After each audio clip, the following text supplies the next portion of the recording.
Hello and welcome. This is Joelle and I am the Viberarian. I am here to elevate, enlighten, and empower. I hope that you are also going to experience those same energies after spending some time with me. This is in the cards.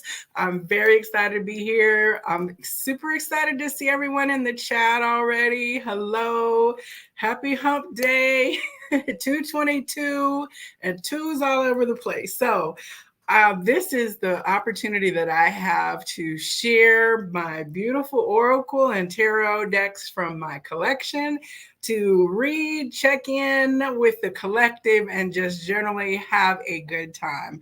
I'm here on Wednesdays. It's a live stream, so be sure you put your comments in there. And let's see. Yes, and so we are going to get started this evening without any further ado. Hello to the Good Vibe Tribe. We got Jackie, we've got Tanya. Thank you, everyone, for showing up. If you could send out the messages, let me make sure I get my phone on silent here. One moment. Seems like there's always a little bit of housekeeping happening here. So, but that's part of the beautiful thing of having a live. Okay, so earlier today, well, it's a string of things. It's never just one day. I have a crystal grid that has been created for me by a beautiful sister, Kelly. In her grid, she was talking with me about how she had been burning dragon's blood incense, and she had like a beautiful dragon statue and energy companion that was there. And then some other kind of way dragon energy came in. I can't remember exactly what. But I was like, let me tap in and see what are the larger messages. So earlier today, I started doing a reading for myself. And whenever I could tell it's going to be a big one, I kind of pause so that I can capture it. So if you missed it, the last video on my channel is from the dragon messages for today. And in the message, that is what is taking us along this breadcrumb trail. And by that, I mean the little pathway that leads us further and further into our journey, into our awareness, into our understanding. So what I receive are little breadcrumbs that when I ask the question, what next, it takes me there. So when I heard the guidance today, I immediately knew what was next. And so I'm going to share that with you to get us started off here.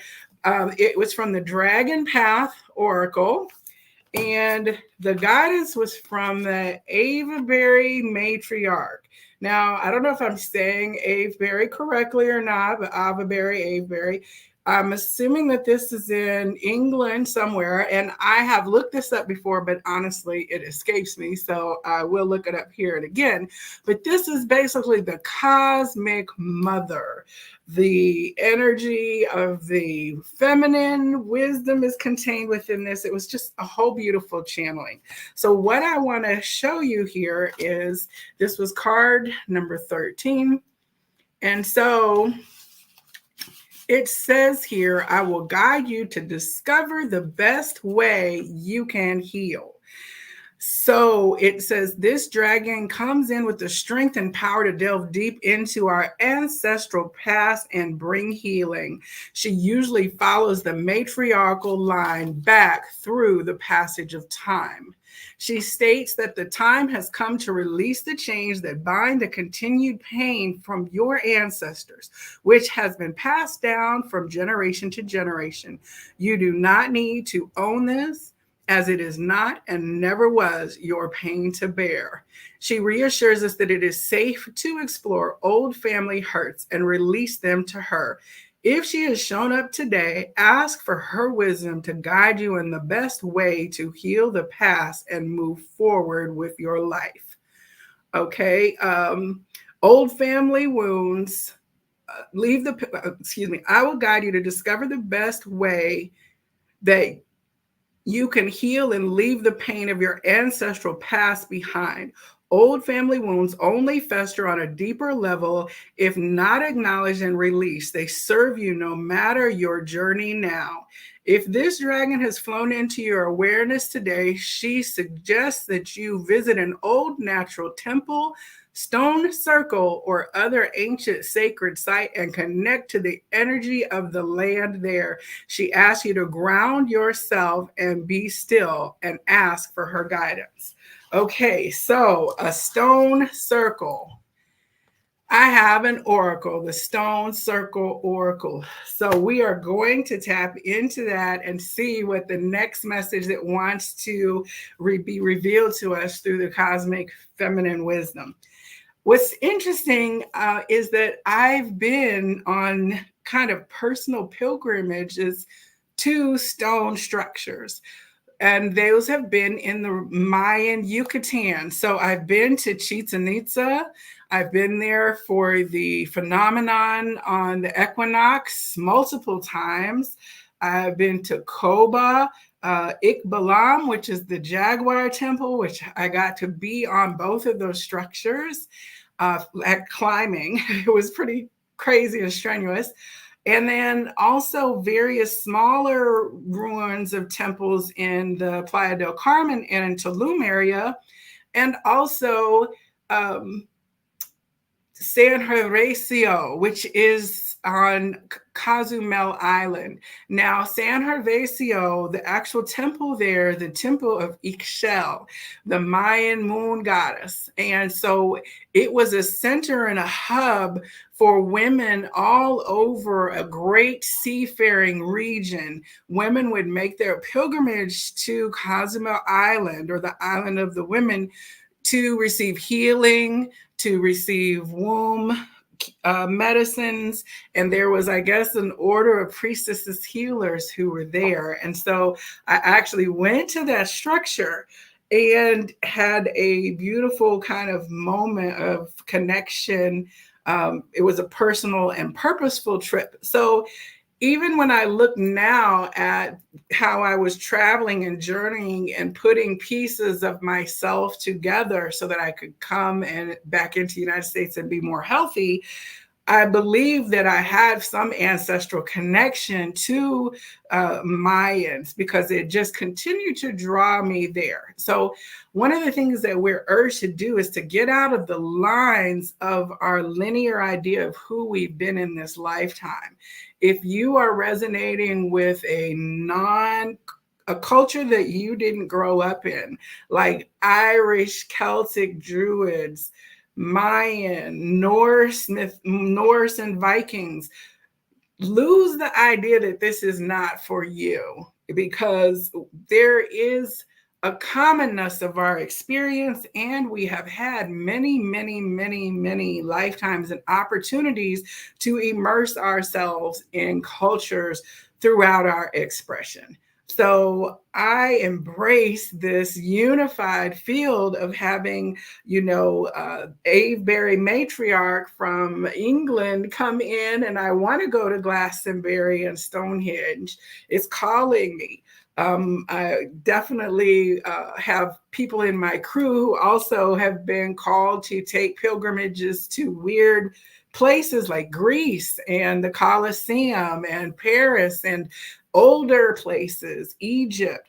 I think those are all parts of our soul recollection, and bringing together the best of those lifetimes forward instead of bringing home a karmic inheritance as the only thing that we receive in terms of, say, maybe a negative context, needing to embrace and receive all that we have been so that we can expand further into something that has never been created before.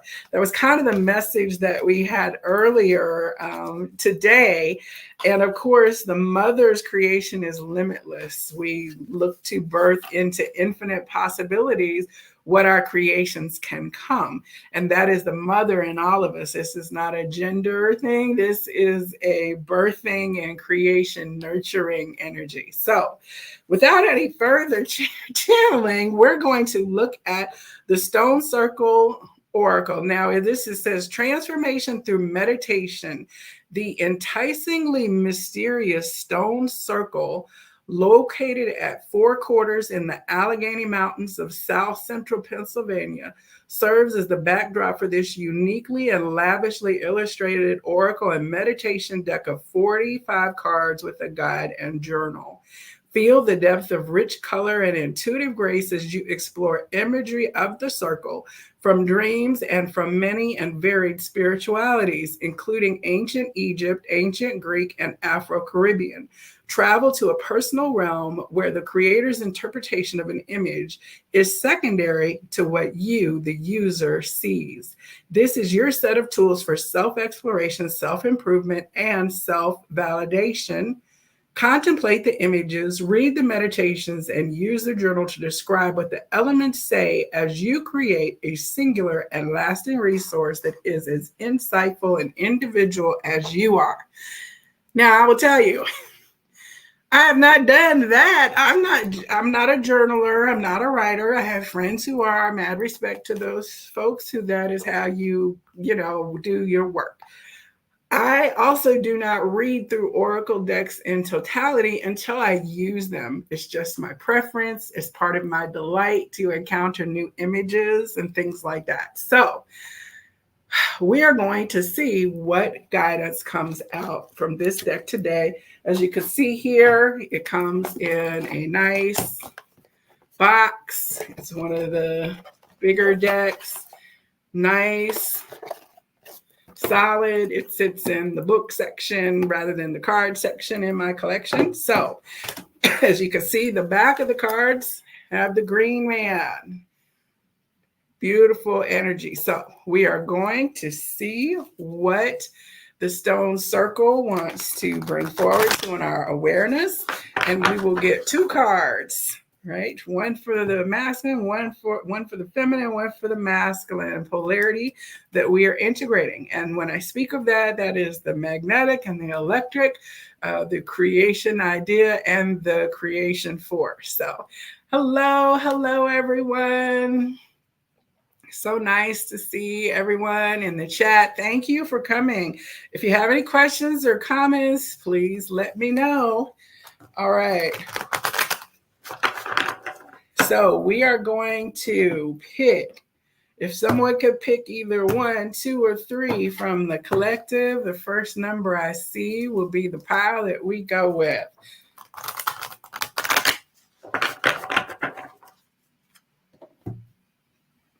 Thank you to the moderator.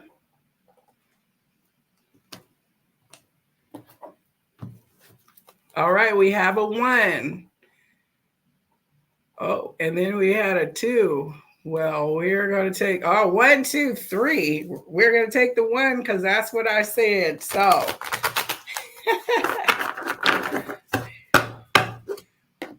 one more shuffle after this. Pile number 1 will be the messages for our collective.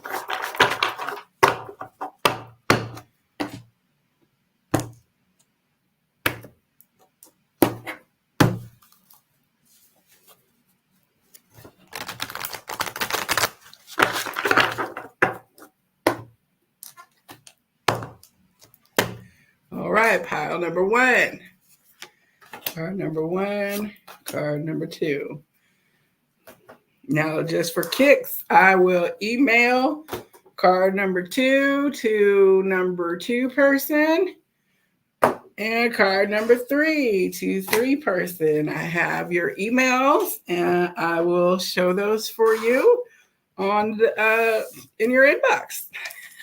So if you don't have your email on address on file with me, please drop it to me. It's Joelle at Viberarian.com. I can put you on the list to get these kind of offline bonuses. All right. So what is the stone circle talking about with the cosmic mother who has asked us or invited us, as it says, to visit an old natural temple or stone circle or other sacred site to connect with the energy of the land there? So we are going to connect with the energy of this here. Okay. Wow. Mother Stone. Look at that. Is amazing. Absolutely. It is 11. Conscious co-creation. The Mother Stone. Okay. All right. For the mother showing up. And those of you who are in the Game of Thrones, we're not talking about Khaleesi, the mother of dragons. We're talking about like the real cosmic mother, the birth or nurture of the cosmic egg in which we're all dwelling and existing in. Okay, so let us see here. Mother Stone.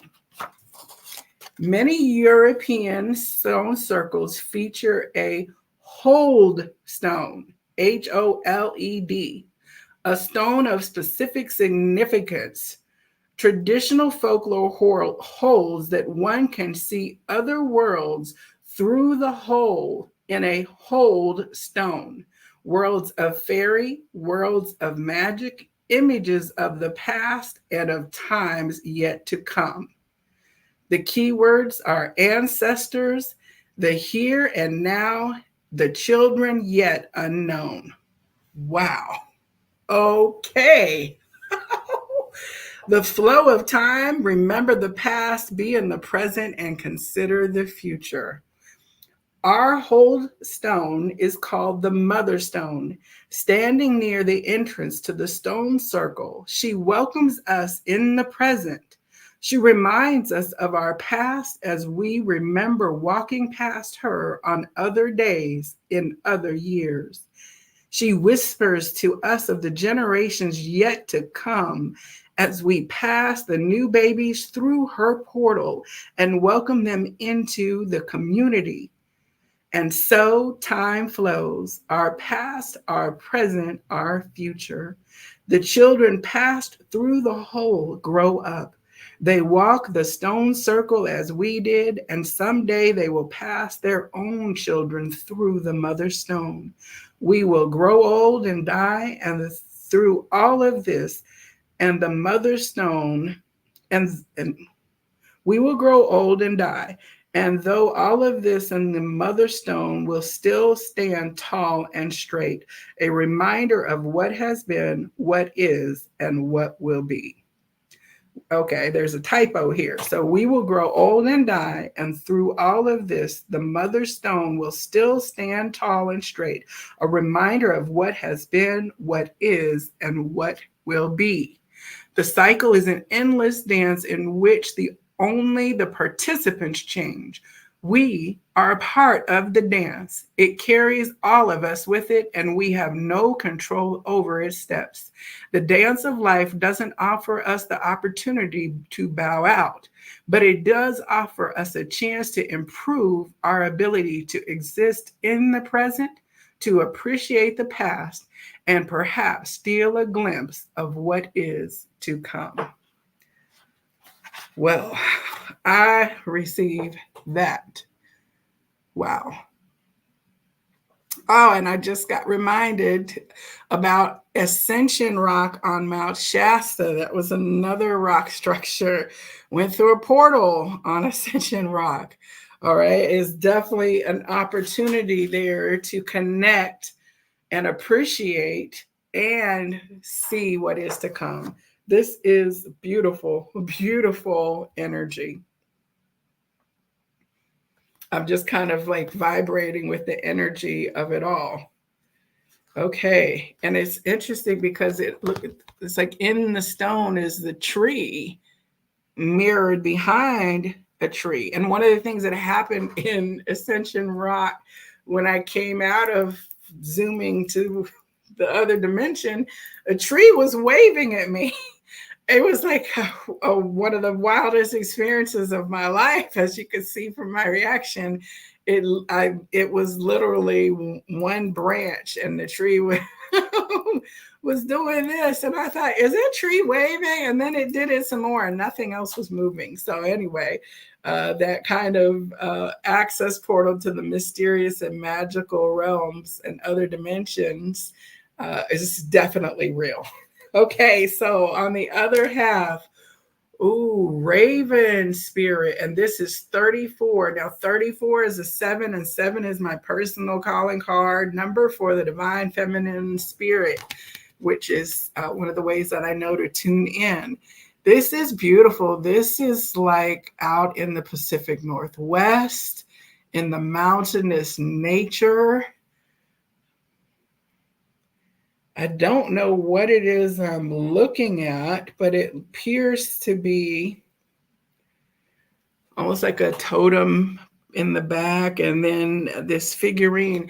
My sister lives in Washington State, and she was telling me that when they do a powwow, I think there, that the boats canoe down from like Canada and like the tribe that is hosting that particular Native American tribe that's out there. I can't remember what it is, but that they gathered on the lakes. Well, Puget Sound, I think it's on the Sound. My geography is terrible, so my sister will laugh when she hears this. But basically, all the canoers from all the tribes took many days, and they came down and they ended up all gathering near her community.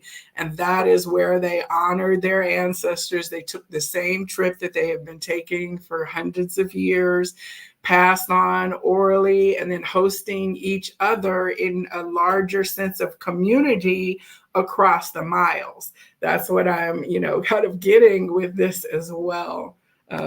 It's like the indigenous and ancestral practices that are still in existence today in all of our cultures.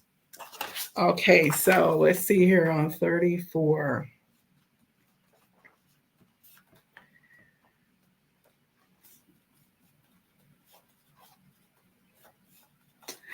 Okay. It says here, clever raven who stole the sun and brought light to the whole world, who taught people how to fish and make clothing, is also a vain trickster and is himself the target of the tricks of those whom he encounters. The key word is vanity. Vanity clouds judgment, understanding, limitations, avoid hubris, and beware of flatterers. Okay, this is interesting because this came in on the masculine side of the energy picture. So we had the feminine picture, and then we have this masculine about thought and energy. And this is not, again, a gender thing. It's like how we operate out in the world and our identity of self. That is the area of the manifestation and the protection and the root chakra versus the nurturing of the feminine birth. So it's very interesting. It says Raven is also often the victim of his own vanity. In this painting, we see him with Octopus, a woman who keeps her hair in 8 braids, and eagle. These two entities played tricks that resulted in some hard lessons for Raven and for the humans for whom he had done so very much. Raven thinks a lot of himself and of his skills. He thinks he can do anything the other animals, like bear, fish, duck, and eagle, among others, can do. And his attempts to mimic them often have disastrous results.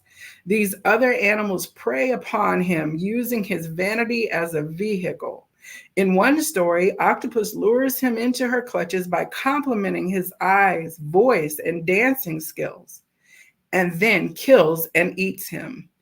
He was so taken with her words that he totally overlooked the fact that she was gradually entangling him in her tentacles. Thus, mankind's benefactor met his end and had to be revived by the crow. As you raise your awareness, you will encounter people who will be impressed by your wisdom, your ability to focus, your spiritual depth. They will be drawn to you, but they themselves may not be seeking enlightenment at all. Despite this, you will feel like your spiritual achievements are being recognized. You will feel special and important. Beware of flatterers. Their agenda is not yours. At the very least, they will drain you, using your energy to feed their bland spirituality. At worst, they are harmful, and you will learn some hard lessons from them. Raven is master of many skills, but he never learns that sometimes there is someone better at some task than he. Sometimes he does not have the right tools for the job. It is hubris for any of us to think that we can do everything. There is a difference between limiting yourself and knowing your limitations. Even if you reach an extraordinary level of self-awareness, you can still fall into traps like those that captured Raven, and you will be doomed to learn similar lessons. You probably won't end up drowned by an octopus, but you could, for example, find yourself entangled in a hopelessly dysfunctional relationship. Remain aware of your surroundings and do not allow vanity to cloud your perspective. Or, like Raven, you will end up the clever fool. Okay, that is a good message. Whew. Okay. There's a thin line between confidence and conceit. Feeling into the vibration of the words and the energy that's being presented to you, that vibration is going to feel different. Now, if it feels false or shallow, then assess that. And then also look then to see if there was something in you that you might hate to admit, but there was a validation seeking energy, right? So if we're dealing with our own shadow and ourselves at all the time and all of the things that we are out in the world, which forces us to operate a lot of times in the matrix in our masculine frequency, because we have to go we got to do it. It's not about your feelings. It's about getting the job done. Our work identity is very, very much something that we protect and can, it's a lot of times we may feel undervalued compensation wise. And so we puff up other things out of our identity in order to feed that. And we have seen what it is like to have mindless flattery and the adoration of people who worship celebrity and all that kind of stuff. There's a reader that I like to watch, Tyler Tarot, and he's like, why are you being important right now? Like, why are you being important? So all of us are having this place where we want to be important, or if we have a feeling inside that we are not, the internet and social media have a way of grabbing us into a dynamic that gives us a false sense of necessarily importance. So, I mean, this is just a very good caution that I'm going to take to heart on every level. Okay, so I feel like we're going to keep going. So I am going to continue on with the other two cards that I got.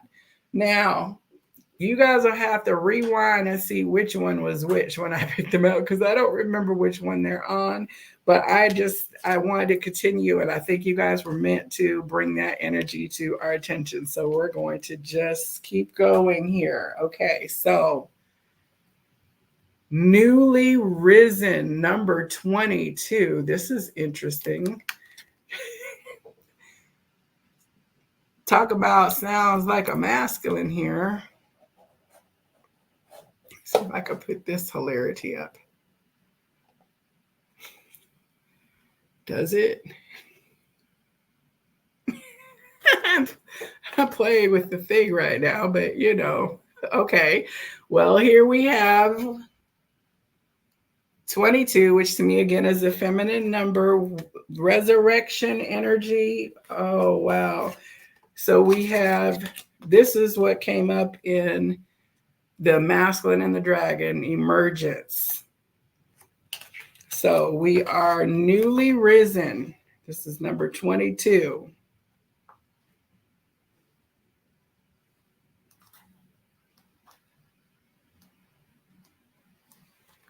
Slender and graceful like the stone that was raised in 2011 stands. Its bright colors in sharp contrast to the early spring foliage. This stone, raised in a year when two other stones broke while being pulled, reminds us that no matter how careful we are, no matter how important our work, reality may still step in and change the rules, and all the good intention in the universe can't hold together a stone with a crack in it. Wow, all the good intention in the universe can't hold together a stone with a crack in it.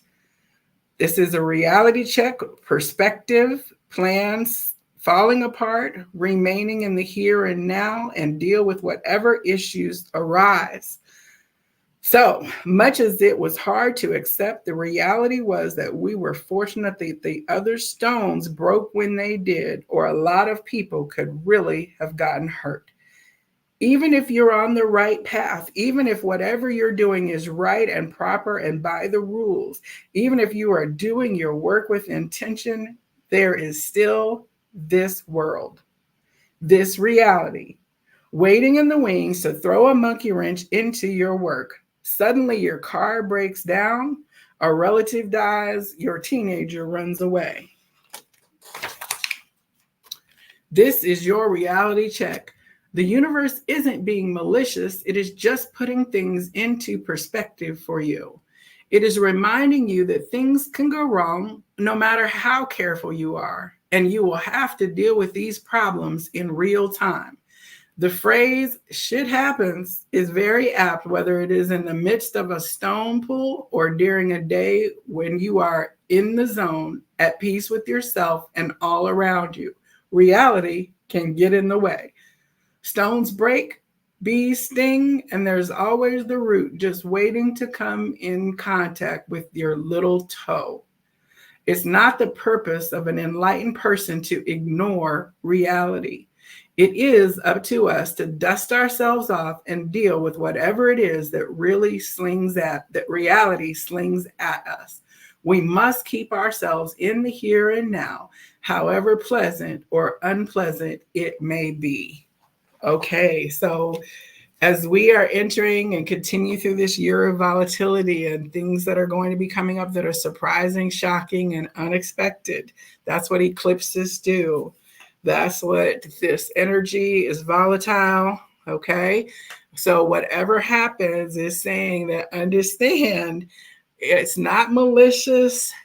Your best laid plans, just trust that it's happening and it's better.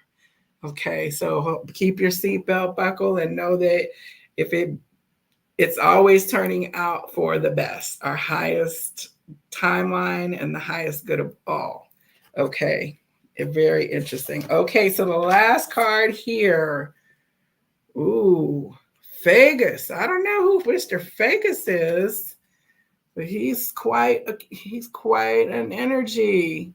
All right, this was the last one here. 25 again is a 7. So we have the mother stone, mother and father energy here. We have mother, father energy here. Okay. This is interesting because the person who this card for actually has land with the forest, and they were out walking it during the eclipse, out there in nature, raking and setting the path and clearing the trail and honoring the woods. So let's see what Mr. Fagus, no disrespect, Fagus here, says. Okay. The earth is watching. Oh my gosh. Okay, let me just pause because I was just telling my bestie, I've been catching up on Doctor Who. I love that series. Somewhere mid 7 or 8 years ago. Don't ask me which doctor, all of that. But in the episode I was just watching, I have part 2 to finish. Somebody had drilled all the way down in the deepest mine ever drilled. And there was these scientists, they were super excited. They were academics toiling out somewhere in obscurity. Turns out that they went far enough that they triggered an inner Earth alert for the unknown to us race of beings that were living in inner Earth, that took it as a threat that the ecosystem, that their basically sky was in danger of collapsing because of humans drilling down to it. And because of that, it stirred their anger as a nation, and they were going to come take care of the humans and return the planet to this planet's surface to its beauty. So I think the episode was called like the ground or the earth or something like that, but it was basically like Earth came alive and was basically representing and retaliating against its harm. Now, I don't know how it ends up. I've still got part 2. And of course, we all know like the disclosure happens through TV and all kinds of stuff. But it's so interesting that the earth is watching comes up when this earth-based kind of experience has been happening. And we're in Taurus. Okay, hello, Taurus season. Okay, that's about our manifestation in the material realm of our pleasures and abundance and crops. So the stewardship of the planet, even the smallest effort is worthwhile. At the edge of the wood stands Fagus, Celtic god of beech trees. He watches us warily. He sees what we have done. He does not trust us. What have we done to convince him he should feel otherwise? Our ability to walk and talk, to imagine and create such devices as automobiles and computers and mobile phones that take photos is often interpreted as a justification to act as if we are the supreme rulers of the earth. On the whole, we are terrible rulers, even at times qualifying as tyrants. We have overpopulated the planet. We have stretched our resources to the limit. And regardless of how many regulations are passed by our government agencies, we still find ways to pollute air, water, and land alike. We do not own the earth. We are of the earth. Our great evolutionary gifts make us stewards of the planet, not tyrants. We should accept this role because historically tyrants get overthrown. The message of stewardship of the earth may seem daunting to many because they honestly want to make it right. This is an admirable sentiment, but its scope dooms the thinker to failure. One person cannot fix the environment, and it's clear that governmental agencies are even less effective. It's easy to become frustrated and back away to hope that the world will fix itself. There is a school of thought that subscribes to the idea that eventually the Earth's ecosystems will reach the limit of their tolerance and a sort of planetary immune system will kick in. The earth will shrug, and something, perhaps the next plague, perhaps the next massive famine, will remind us of our place on this planet. That is, if we survive.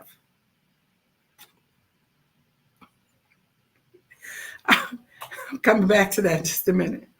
Whether or not you're a subscriber to this idea or to the idea that Earth has a consciousness, chances are that you see that what damage is being done and want to do something about it. Start small. For example, if you don't recycle, start. And if you already recycle, look for ways to recycle more. Support farms that avoid bioengineered foods and chemical fertilizers. Teach children to respect the earth. Even if each of us only does the small things, we will become more aware of how we affect the whole. Our self-awareness is a start to convince Vegas that we are worth a second look.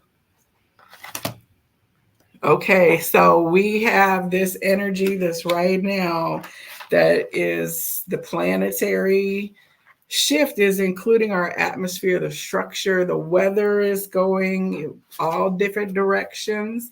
There's imbalance, there's pollution. It says the earth will shrug and something will remind us of our place on this planet. So in the battle of man versus nature, nature wins. Now, it doesn't need to be a battle. We can live in harmony with it, and nature will seek to balance itself out by some means or another, and that is true on the macro and the microcosm. So it's so interesting that this is coming up, changes and plans and being ready and prepared, and as we newly emerge after a radical change, possibly a shaking of the earth, and different things that change our plans that we had. So let's stay nimble. Let's stay in the flow here. And this, again, the stone temple, the stone oracle takes us into further wisdom. So we are being led into, and that's part of the trust, is that we know that we will be led into the information that we need at the right time and in the right place. So this was wild. What do you guys think? If you have any comments, let me know in the chat. What are you thinking about in terms of how this applies to you, or current symbols or messages that you might? It's interesting because that quoth the raven nevermore, that's Edgar Allan Poe and the Fall of the House of Usher. I did not really watch the series other than the end, but part of it deals with the corporate evil and the things that have been done for money coming out and the impact of that toxicity. So, those are the kinds of eclipse, world-shaking revelations when we find out, that there has been collusion on behalf of the pharmaceutical companies and pharmacies to push pills on us. Like, these are the kind of eclipsing situations that are changing plans. So let's stay loose and in the flow state, everybody, knowing that we're going to be okay, even if there's a little ground shaking, and we are going to emerge into our destiny. So thank you all for being here. We are going to be back next week for more in the cards, and stay tuned if I get another little download between now and then, or prompted to read. I think that I'll probably pull from the tree oracle because I want to get more about the beech tree, which Mr. Vegas, it's also, okay, so y'all remember Rambo and how he was hiding and he was down like in the water, and he like emerged and went ham on his captors and basically, was camouflaged in the forest. Like, there's that kind of angry energy that is out there that is causing and behind a lot of the wars that are happening. It's my country and we're not going to give in and we're this and we're that. And so that energy of distrust from other nations and other people, are you going to take from me and steal from me? We're all dealing with the ramifications and the imbalances caused by that hubris that ignores the harm that is happening from these kind of battles and protective identity measures. So, the Rambo thing is that he was harmed, terribly harmed, and he was getting his vengeance. But part of the thing in getting our vengeance is we are returning the same energy back to that person, which is what gets us into a karmic cycle. The Hatfield and McCoys, the generational fights and separations that righteous anger in some kind of way triggers into all of our collective experiences. And none of us are really immune from it, because there is the experience of having our boundaries tested. And when someone tests it too far, that's when the anger, comes up.